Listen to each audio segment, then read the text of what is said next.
E como eu falei, parece que eu não saí ainda. Eu ainda estou imbuído daquele sentimento, daquele espírito, daquela noite do dia 21 de abril, na Cidade Baixa, do Bar Opinião, assim. Isso ainda está repercutindo aqui. Eu estou comentando com a minha esposa, com os meus amigos e tudo, e foi incrível. Antes de eu colocar o vídeo do Carlos Maltz, que ele enviou para mim hoje à tarde, eu quero que o Sandro e o Jeff falem, assim como o Augusto falou, como foi, assim, nas primeiras palavras, a emoção daquela noite para vocês. Sandro Trindade. Salve, rapaziada, meninos e meninas, garotas. Como é que... Eu sou o Sal. Não, Isso é olha importante, só. Sandro. É importante você falar isso, porque eu sou o Sal. Eu não sou o Pitadas do Sal. Agradeço o carinho. Eu agradeço o carinho de um monte de gente que veio falar comigo lá O no Bar Pitado, não o Opinião. Pitadas. Ô, Pitada, oi, Pitada. Eu sou o Sal. Mas o fica, Pitadas é o... a logomarca fica, né? A logomarca fica, né? Não, a gente passou uma semana muito, né, Agostinho e Vé? Muito intensa, assim, de dormir, acordar às 7 da manhã, para mim, 6h30, 7 horas, e dormir 4h30 da manhã, 4 horas. Conta de a programação de divulgação, ensaio. E, cara, que nem o Carlos falou, engenheiros é isso, é muito prazeroso, era muito legal. E daí, no sábado, a gente já estava fazendo o último ensaio. E domingo, quando a gente percebeu, eu estava na van com o Augustinho, com o Carlos, o Befo já estava lá dentro. Aí nós estávamos já num ambiente diferente, arrumando aquele som. Mas uma coisa eu posso dizer que eu percebi, cara, assim, ó, é difícil para mim me emocionar com algumas coisas, tá? Eu sou meio, eu sou de caranguejo, que nem o Carlos diz, caranguejo é sentimental, mas Caranguejo tem um lado, é complicado. E quando o Carlos abraçou o Agostinho, e o Carlos conversando com o Agostinho no show, lá no camarim, ali, o Agostinho estava já concentrado para as coisas do show, disse, senta aqui, Augusto, descansa aqui um pouco também. Dava para ver a sinceridade de um com o outro, como eles tinham assim, ó, eles estavam resgatando o tempo perdido entre um e outro. E o mais grande que eu posso dizer, grandioso de ambas as partes, assim, aquele abraço, aquela foto, tem um vídeo que o Nando pegou, acho que foi no primeiro dia que o Carlos chegou, ele se abraçando, o Carlos chega no elevador e diz assim, ó, tô vendo a guitarra do Augusto longe. Pô, 30 anos passou, ele não esquece o barulho que o Agostinho fazia. Viu como o teu barulho ainda é inesquecível? Por 30 anos o Carlos não tinha ouvido, né?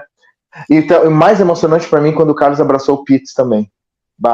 O Carlos é de uma grandiosidade, assim, olha, eles abraçaram e o Carlos botou um post dizendo assim, ó, estamos velhos, acabou como é que ele botou os pendengues da vida e coisa assim, e mostra para todo mundo que aquilo que o Augusto falava lá no início, 2 meses atrás, quando nós divulgamos o show, que era um show da paz, é isso que eu quero dizer, um show de paz, um show de reconciliação, e a gente zelou e a gente plantou essa semente para a gente colher esses frutos durante aquela noite do dia 21 de abril no Bar Opinião.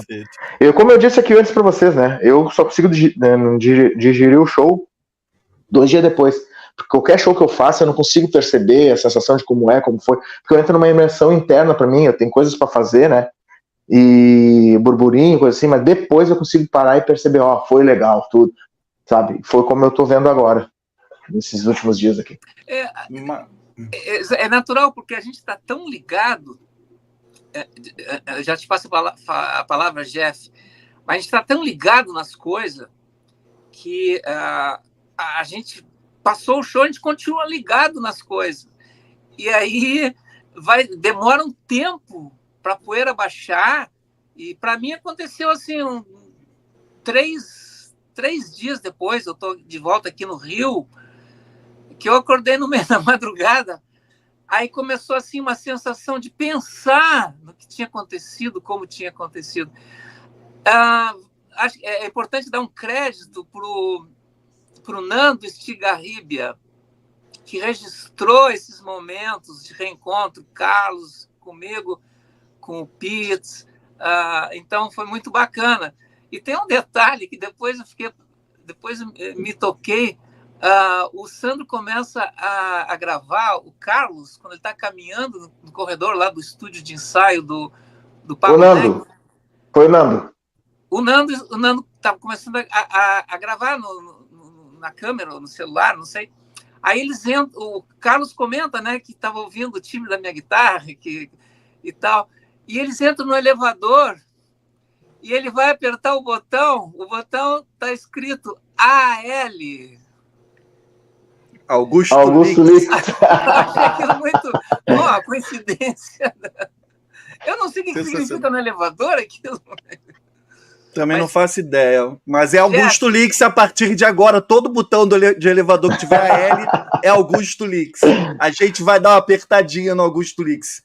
Jeff, olha só, a galera que tá fazendo o superchat aqui, obrigado. Daqui a pouco eu vou dar uma pausa aqui na live, vou ler o superchat de vocês, continuem mandando, que isso é muito importante para ajudar o canal. E os membros do canal também, que já são membros, podem mandar aqui seus comentários, que eu vou colocar na tela, suas perguntas. Aos outros eu agradeço a participação, mas infelizmente eu não tenho braço para colocar todos aqui. Graças a Deus, nossa sala aqui hoje está cheia e aquilo que eu falei. Mas durante a semana me procurem lá no Instagram, que eu respondo todas as perguntas de vocês. Se não for para mim, eu peço para quem for, eu entro em contato e respondo para vocês. Jeff, eu quero te pedir desculpa, em primeiro lugar, que pela correria, depois que eu cheguei aqui em casa, eu me toquei que eu não falei com você no show, te dei os parabéns no camarim e tudo. Mas assim, me perdoe que tava todo mundo naquela loucura, né? Tava todo mundo extasiado e tudo, e eu quero aqui hoje dar os parabéns pela sua importância, por abrilhantar aquela noite maravilhosa que foi, que sem você e o Sandro, a gente sabe que Augusto Lix e Carlos Malta são duas estrelas inquestionáveis, mas vocês dois foram peças fundamentais na apresentação grandiosa que foi o do dia 21 de abril ali no Bar do Pinhão. Então aqui fica aqui meus sinceros pedidos de desculpas e meus parabéns. Primeiramente, boa noite a todos aí. Tu não deve nenhum tipo de desculpa para mim. Na verdade, acho que é como tu falou, a gente tá tudo a flor da pele ali, né? Aquele momento único para todos ali. Então, isso aí é relevante, acho, na minha opinião. E eu queria falar uma coisa que o Sandro falou ali, que disse que ele demora 2 dias para digerir o show, né? Caramba, não digeri até agora. eu tô me beliscando de vez em quando aqui, cara. Que show foi esse, cara? Eu lembro do momento quando eu subi no palco, cara, e senti uma sensação que eu nunca tinha sentido na minha vida ainda, que me arrepiou todo e eu enchi os olhos de lágrimas e eu pensei, não posso chorar. Eu não posso chorar. Cara, porque eu tô no lado de dois gigantes. Pode. Não fala pra ninguém, não, mas pode. Mas enchi os olhos de lágrima, cara. Lá, tocando lá do meu Guitar Hero, o Augustinho, do Maltz, aquele peso, aquela pegada. Cara, eu só tenho que agradecer mesmo aí a oportunidade e agradecer ao Sam também, né, que me botou nessa missão aí. Nada fácil de fazer um meio campo ali pro Augustinho, que é um mestre, que é um gentleman. Eu só posso agradecer e esperar que tenham mais, né? Essa é a minha vontade. E eu faço o registro que o Jeff é uma pessoa que eu já admiro desde o ano passado, pelo seu caráter, pela sua competência, e sou muito grato a ele, porque ele às vezes me socorre, né? Na hora ali de vamos ver. Eu quero fazer um adendo aqui sobre o Vefo. Eu chamo ele de Vefo, para você entender, porque eu que botei ele nesse mundo do crime. Com 17 anos ele começou a tocar comigo.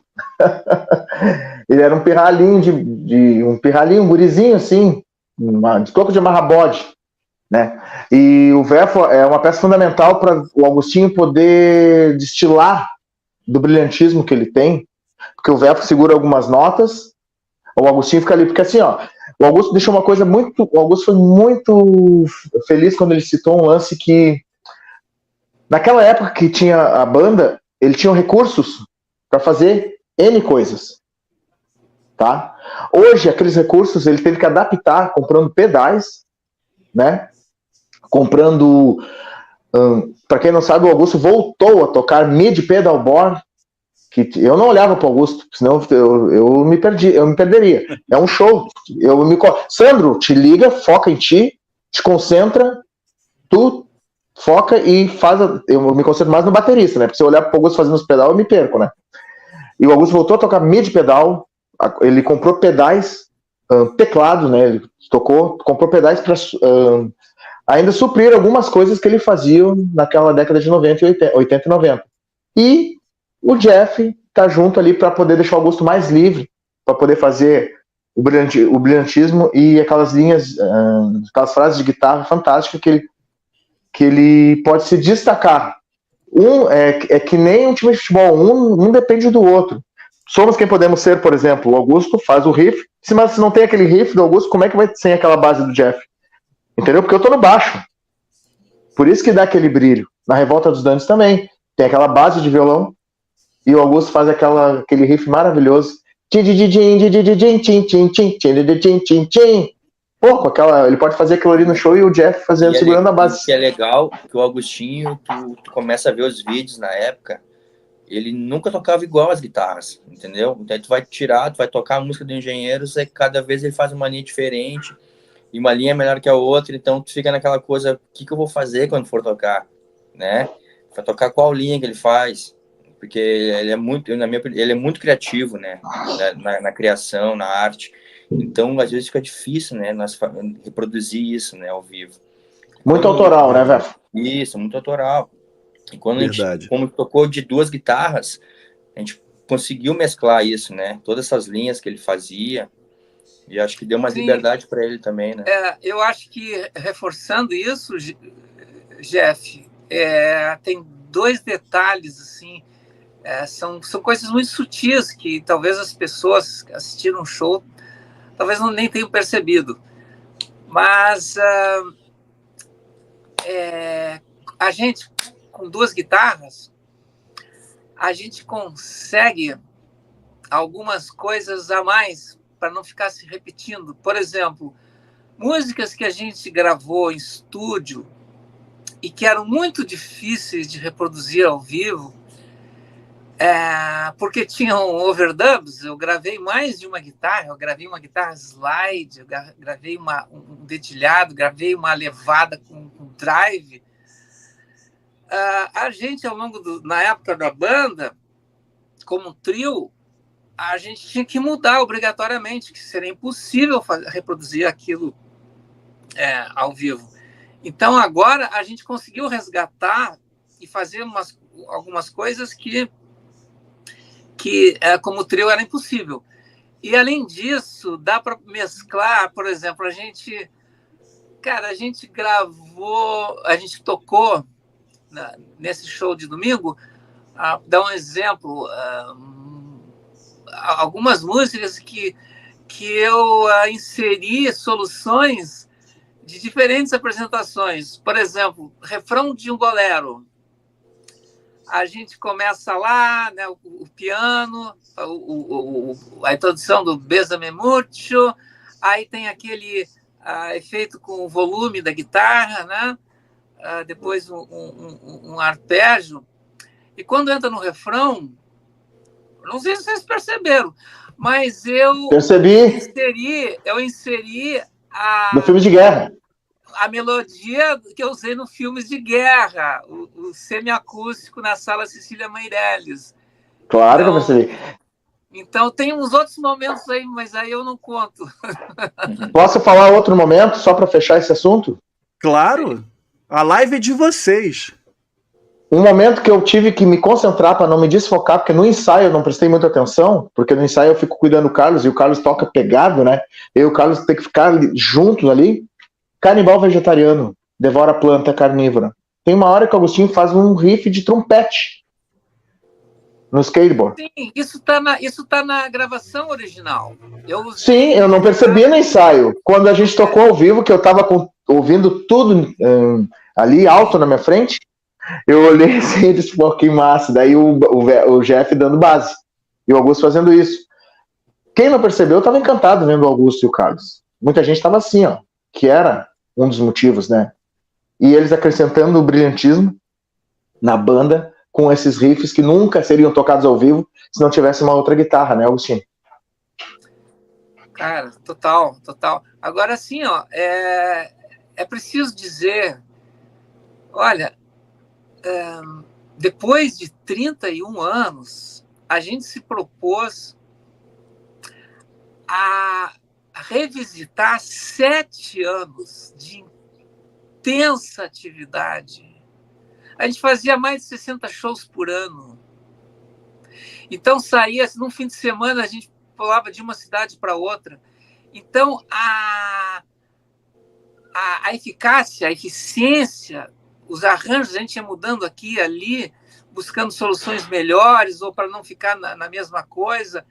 Elas tinham, a gente estava no maior pique. E eu, ao longo dos anos, naquela época, fui construindo soluções para tornar possível de fazer coisas assim, quase heróicas em cima do palco, de mudar na mesma música timbres diferentes, né? Então, esse ano, aí quando lá no começo do ano, o Sandro entra em contato e me faz a convocação, tipo assim, olha, tá a fim de fazer uma reunião GLM, não pode recusar. Cara, é óbvio que eu não podia recusar. Como é que eu ia recusar? Eu estava cheio de problema. Eu ia ter que mover montanhas na minha rotina, não estava nem na minha casa. Estava lá em Curitiba e eu já tinha que correndo encontrar soluções para tentar traduzir aquelas soluções de sonoridade daquela época, que eram condições completamente diferentes de hoje, para poder entregar alguma coisa que fosse genuinamente coerente com aquela sonoridade, né? E, bom, o detalhe é o seguinte, eu fiz um check-up lá em Curitiba, fui fazer o exame da pressão sanguínea, ó, lá em cima. Por que será? Por que será? Já tinha receita para começar a medicação, aí eu, desconfiado, assim, não, peraí. Aí eu dei uma chance quando voltei para o Rio e refiz os exames, e aqui eu já estava com as soluções encaminhadas, já tinha encomendado os pedais que eu precisava, os outros acessórios, já estava pensando de como é que eu vou fazer para levar 2 guitarras para Porto Alegre, com a política atual das companhias aéreas e tal. Como é que eu vou lidar com os teclados, cara, que eu tocava, por exemplo, Alívio Imediato, que eu toco com a mão esquerda, o teclado. Eu não fazia isso há 31 anos e eu estava sem um teclado. O meu teclado que eu usava naquela época está em concerto, nem sei se vai ter concerto. Então, tudo isso estava, mas já estava sendo encaminhado. A gente já estava conversando, fazendo um rastreamento, uma depuração de 7 anos para a gente eleger um repertório que a gente considerasse o mais significativo possível para as pessoas que queriam ver a gente tocar lá em Porto Alegre, né?